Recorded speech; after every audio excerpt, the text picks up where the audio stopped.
thank you very much. We love you. Thank you very much. We'll see you soon. We'll see you on the trail. And thank you, everybody. Thank you very much. Good morning and welcome to Rising. It's New Hampshire primary reaction day. That was former President Donald Trump celebrating his big win.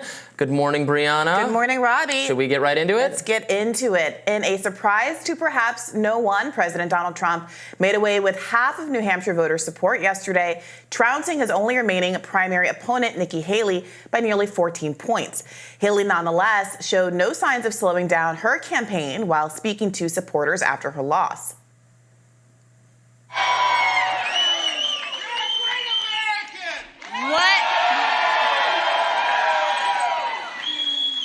What a great night. God is so good all the time.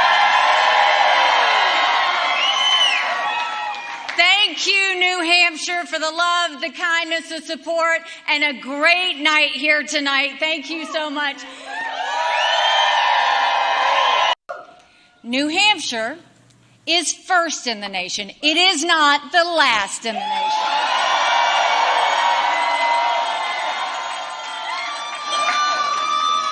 This race is far from over. There are dozens of states left to go. Trump, of course, didn't miss the opportunity to take some shots at Nikki from the podium. Said, wow, what a great victory.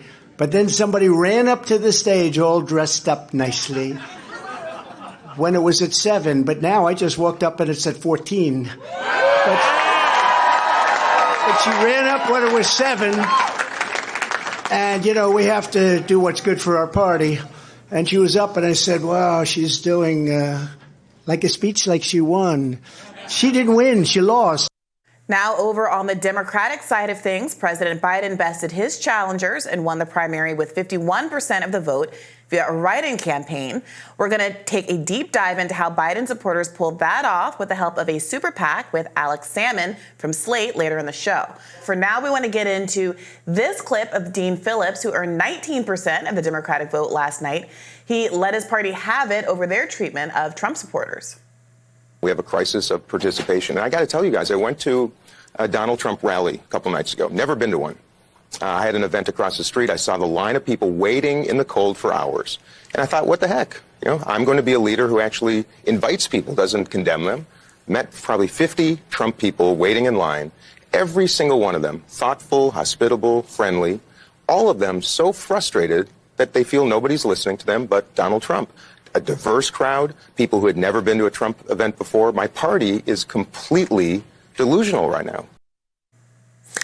It is interesting to watch Dean Phillips' evolution of understanding that voters like to be heard, and the Democratic Party has been spending more time demonizing half of the country than actually considering why the Trump phenomenon is so appealing to so many folks, and why it is that people aren't just attracted to Trump, but disappointed by and fleeing the Democratic Party, and why people are increasingly identifying as independents. I mean, I would have liked for him to go through this realization back in 2016, the way that most leftists had an analysis of why it was that Bernie and Trump were rising at the same time and what this populist movement was all about. But hey, better late than never. Sure.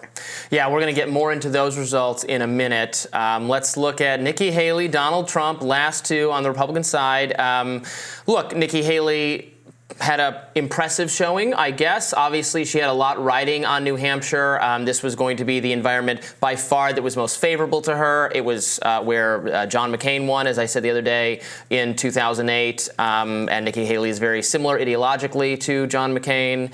A lot of independents in New Hampshire. This was where she was going to fare the best, and she pulled a lot of resources in doing so, and, you know, her in the end, that's what she got. But she didn't win. Trump did, in fact, win. A win is a win. He won Iowa. He won New Hampshire. He's going to win in South Carolina.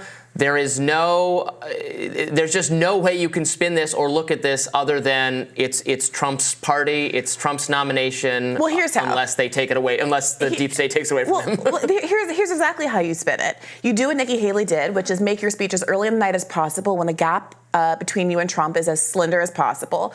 You champion the fact that whether it's a 7% or a 14% spread, you've come closer than any contender in a very, very long time. And touching Trump's coattails after, we got to remember, a year of campaigning when many people did not think that she, of all of the people in the field, was going to be the one who could get this far. And you keep your eye on the fact that South Carolina is coming up next, and it is your home state. Now, to your point, Trump, it's her home state, so when she gets destroyed, the it's gonna look 538 bad. average in South Carolina right now has Trump at 62% and Haley at 25%. So it doesn't look good, but compared to some of the other upcoming contests she could have, I understand why you would want to stay in the race, at least until you have more conversations with your donors and supporters to see if they're willing to stick through it with you, because there is this large group of very affluent, more moderate Republicans who would prefer to get off the Trump train. So it really is contingent, I think, on her donors, and it's her job to just hold space until they decide what they're going to do.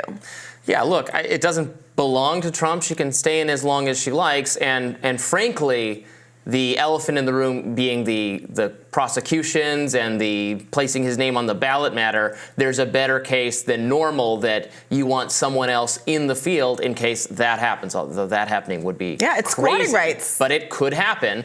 But I don't see any conceivable way, I just don't, that in an actual head-to-head match, just with the voting, just with the primaries, she could hope possibly ever to defeat Donald Trump. This was the best showing she will have, and it wasn't enough. Looking at some of these exit polls, it's interesting to see if you can glean any insights about what the electorate is doing, generally speaking, where Trump is stronger, where Haley is stronger. She edged out Trump a little bit with women, 48% of women to his 40% of women, edged him out a little bit with non-white voters, edged him out a little bit with, surprisingly, Trump actually did better with younger voters than Nikki Haley. But perhaps it's not so surprising when you look at the fact that she performed better with more affluent voters than Trump did. And of course, older people and affluence tends to come together. Well, and I pointed out before that young people on the right seem especially, the more online you are, the more involved in social media. And if you're on the right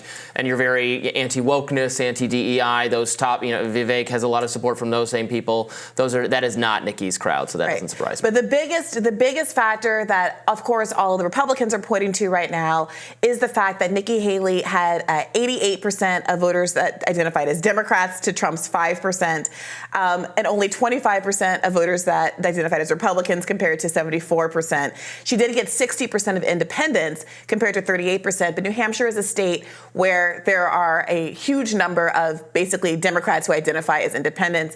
So that explains what her successes are in this state, and it doesn't bode well for her in states that are less independent, like New Hampshire.